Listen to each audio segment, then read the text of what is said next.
حضرت علی نے فرمایا 6 چیزوں کی کبھی شکایت مت کرنا۔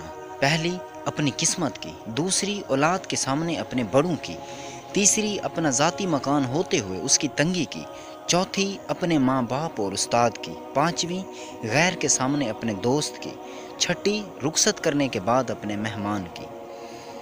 زندگی میں کبھی خود کو کسی انسان کا عادی مت بناؤ، کیونکہ انسان بہت خود غرض ہے۔ جب آپ کو پسند کرتا ہے تو آپ کی برائی بھول جاتا ہے، اور جب آپ سے نفرت کرتا ہے تو آپ کی اچھائی بھول جاتا ہے۔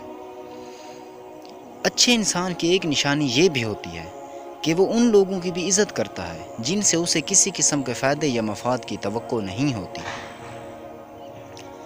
اگر کسی کو تم دل سے چاہو اور وہ تمہاری قدر نہ کرے تو یہ اس کی بدقسمتی ہے، تمہاری نہیں۔ دوست کے ساتھ اس نمک کی طرح رہو جو کھانے میں دکھائی تو نہیں دیتا، لیکن اگر نہ ہو تو اس کی کمی بہت محسوس ہوتی ہے۔ تمام رشتوں میں سب سے زیادہ کمزور رشتہ تمہارے جسم اور روح کا ہے، نہ جانے کس وقت ٹوٹ جائے۔ علم ایک ایسا خزانہ ہے جو کبھی فنا نہیں ہوگا۔ جس انسان کی جان نکل جائے تو وہ زندہ نہیں رہتا، اور جس انسان سے احساس نکل جائے تو پھر وہ انسان ہی نہیں رہتا۔ جب غربت کا شکار ہو جاؤ تو اللہ سے صدقہ کے ذریعے تجارت کر لو۔